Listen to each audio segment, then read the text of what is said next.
Buenas tardes.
Listo, entonces vamos a ir dando inicio.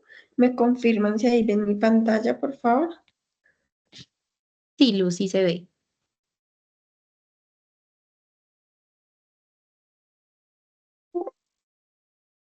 ¿Ahí ven mi pantalla? Sí, sí se ve. ¿Me escuchas? Sí, ya, es que tenía el volumen bajito. Listo, entonces hoy vamos a hablar de la infección por malacesia, entonces la presentación está a cargo de mi compañera Lina Marcela Patiño Peña y quien les habla, Luisa Fernanda Báez Archila. Listo. Entonces, pues esta es nuestra tabla de contenido. Vamos a dar una breve introducción, la patogenia, luego las enfermedades que podemos encontrar y por último unas conclusiones. Entonces, bueno, iniciando con este tema, entonces vamos a hablar de que el género Malassezia va a incluir un conjunto de levaduras lipofílicas que se encuentran en la piel humana y que hacen parte de la flora cutánea normal. Se han identificado aproximadamente unas 17 especies de Malassezia y entre las más comunes se encuentra la globosa y la restrictiva, entre otras. Las manifestaciones clínicas por malacesia van a ir variando desde afectaciones cutáneas benignas hasta inclusive infecciones invasivas en pacientes inmunocomprometidos. Entonces, teniendo en cuenta esto, en cuanto a su patogenia, vamos a tener que estas levaduras del género Malassezia van a ser parte de microorganismos comensales en la piel de los humanos. Ellos tienen una característica y es que son lipofílicas. ¿Esto qué quiere decir? Que van a requerir de lípidos específicos para crecer, por lo que principalmente pues, se distribuyen en zonas seborreicas, como lo conocemos pues, en el cuero cabelludo, la cara y el tronco principalmente. Entonces, cuando se ubican en estas zonas, empiezan a liberar una serie de lipasas para hidrolizar estos lípidos y obtener ácidos grasos saturados para ellas poder sobrevivir. Sin embargo, cuando hay una alteración de la barrera cutánea, cuando se pierde esa barrera cutánea o cuando se altera la función inmunológica del paciente por diferentes patologías, estas levaduras lo que hacen es que se transforman en su fase micelial y se convierten en patógenas. Entonces dejan de ser un organismo comensal y empiezan pues ya a generar afectaciones en el paciente. Entonces, bueno, independientemente del estado inmunológico del paciente, igual la malacesia se va a relacionar con diferentes afectaciones cutáneas. Entonces, las que principalmente vamos a tratar hoy, que va a ser la dermatitis seborreica, la pityriasis versicolor y la foliculitis por malacesia. Además que esta colonización también puede exacerbar condiciones como lo son la dermatitis atópica y la psoriasis. Hay que tener mucho en cuenta que principalmente en neonatos y en pacientes inmunocomprometidos puede generar una sepsis y fungemia asociado al uso de catéteres por malacesia. Entonces, la patogenia como que exactamente de cómo causa todas las condiciones cutáneas, pues no se conoce, pero pues sí se cree que es el resultado de pues múltiples factores que empiezan a interactuar. Entonces vamos a tener los factores genéticos, los factores inmunológicos, los factores ambientales y la acción de la malacesia. Entonces, ¿qué es lo que empieza a pasar? Estas levaduras empiezan a producir unas biopelículas, que es como, lo vemos, que es como una capita para protegerse de los antifúngicos y además para invadir al sistema inmunológico.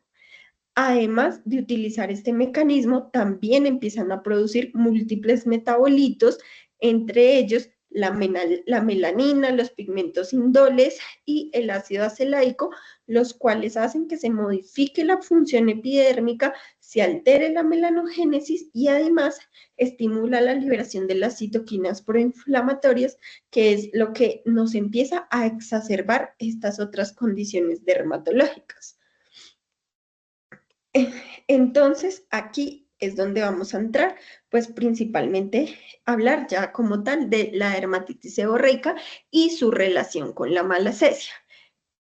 Como ya todos sabemos, pues la dermatitis seborreica es una dermatitis crónica y recurrente que pues se presenta en las zonas pues principalmente seborreicas o que tienen demasiadas glándulas sebáceas.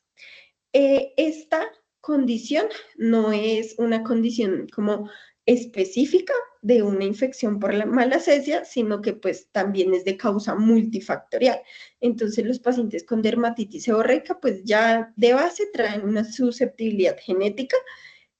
Además, pues se ubica en zonas con muchas glándulas sebáceas y a esto se le suma la colonización por malacesia, que lo que hace es que haya un aumento cuando se pierde esa barrera, cuando se pierde como esa relación con el huésped, empieza a aumentar los linfocitos CD8 y las citoquinas como la interleucina alfa y el factor de necrosis tumoral, lo que empieza a hacer que se genere la inflamación y esta inflamación estimula la proliferación de los queratinocitos y se empieza a manifestar como una descamación, que pues como sabemos es la principal manifestación clínica de la dermatitis seborreica. Entonces, esa colonización por malacesia, cuando se convierte en patológica, lo que hace es favorecer la inflamación. En cuanto a su epidemiología, entonces encontramos que pues la dermatitis seborreica pues se puede presentar en pacientes de todo el sexo, tanto mujeres como hombres, pero predominantemente son del sexo masculino. Eh, en cuanto a su incidencia, entonces nos hablan principalmente de dos picos de incidencia. El primero es durante el primer año de vida y el segundo es durante la adultez temprana. En cuanto a su prevalencia, entonces tenemos que es del 3 al 10% en la población inmunocompetente, mientras que en los pacientes con VIH su prevalencia está aproximadamente entre el 30